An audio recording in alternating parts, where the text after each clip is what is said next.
شروع اللہ کا نام لے کر جو بڑا مہربان نہایت رحم والا ہے۔ الف لام را، یہ کتاب روشن کی آیتیں ہیں۔ ہم نے اس قرآن کو عربی میں نازل کیا ہے تاکہ تم لوگ سمجھ سکو۔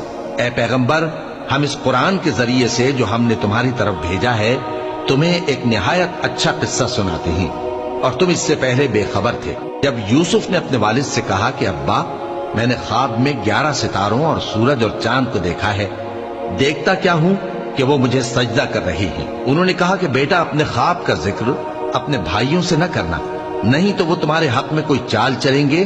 کچھ شک نہیں کہ شیطان انسان کا کھلا دشمن ہے، اور اسی طرح اللہ تمہیں برگزیدہ و ممتاز کرے گا اور خواب کی باتوں کی تعبیر کا علم سکھائے گا، اور جس طرح اس نے اپنی نعمت پہلے تمہارے دادا پر دادا ابراہیم اور اسحاق پر پوری کی تھی، اسی طرح تم پر اور اولاد یعقوب پر پوری کرے گا۔ بے شک تمہارا پروردگار سب کچھ جاننے والا ہے، حکمت والا ہے۔ ہاں، یوسف اور ان کے بھائیوں کے قصے میں پوچھنے والوں کے لیے بہت سی نشانیاں ہیں۔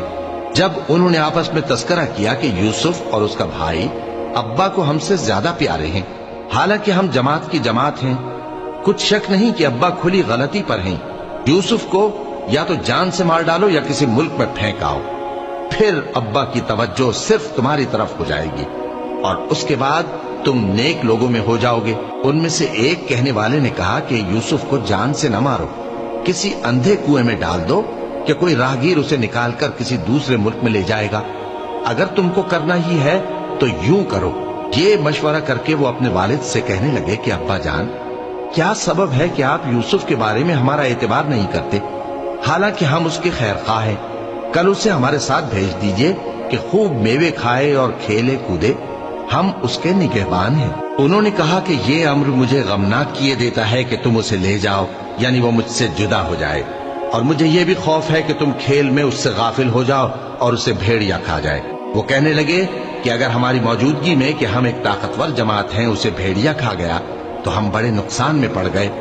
غرض جب وہ اس کو لے گئے اور اس بات پر اتفاق کر لیا کہ اس کو اندھے کنویں میں ڈال دیں، اور ہم نے یوسف کی طرف وحی بھیجی کہ ایک وقت ایسا آئے گا کہ تم انہیں ان کے اس سلوک سے آگاہ کرو گے، اور ان کو اس وحی کی کچھ خبر نہ ہوگی۔ اور یہ حرکت کر کے وہ رات کے وقت باپ کے پاس روتے ہوئے آئے، کہنے لگے کہ ابا جان، ہم تو دوڑنے اور ایک دوسرے سے آگے نکلنے میں مصروف ہو گئے اور یوسف کو اپنے اسباب کے پاس چھوڑ گئے تو اسے بھیڑیا کھا گیا، اور آپ ہماری بات کو گو ہم سچ ہی کہتے ہیں باور نہیں کریں گے، اور ان کے کرتے پر جھوٹ موٹ کا لہو بھی لگا لائے۔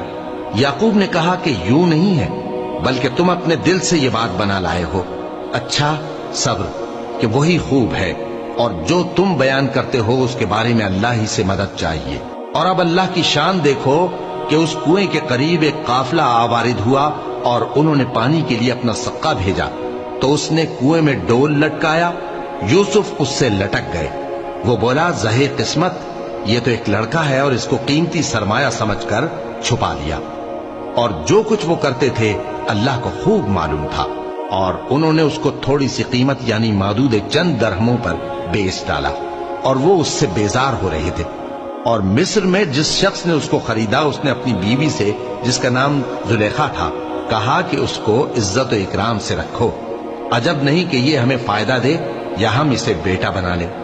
اس طرح ہم نے یوسف کو سرزمین مصر میں جگہ دی، اور غرض یہ تھی کہ ہم ان کو خواب کی باتوں کی تعبیر سکھائیں، اور اللہ اپنے کام پر غالب ہے لیکن اکثر لوگ نہیں جانتے۔ اور جب وہ اپنی جوانی کو پہنچے تو ہم نے ان کو دانائی اور علم عطا کیا، اور نیکوکاروں کو ہم اسی طرح بدلہ دیا کرتے ہیں۔ اور جس عورت کے گھر میں وہ رہتے تھے اس نے ان کو اپنی طرف مائل کرنا چاہا، اور دروازے بند کر کے کہنے لگی، یوسف جلدی آؤ۔ انہوں نے کہا کہ اللہ پناہ میں رکھے، وہ یعنی تمہارے میاں تو میرے آقا ہیں، انہوں نے مجھے اچھی طرح سے رکھا ہے، میں ایسا ظلم نہیں کر سکتا، بے شک ظالم لوگ فلاح نہیں پائیں گے۔ اور اس عورت نے ان کا قصد کیا اور انہوں نے اس کا قصد کیا۔ اگر وہ اپنے پروردگار کی نشانی نہ دیکھتے تو جو ہوتا سو ہوتا۔ یوں اس لیے کیا گیا کہ ہم ان سے برائی اور بے حیائی کو روک دیں، بے شک وہ ہمارے چنے ہوئے بندوں میں سے تھے۔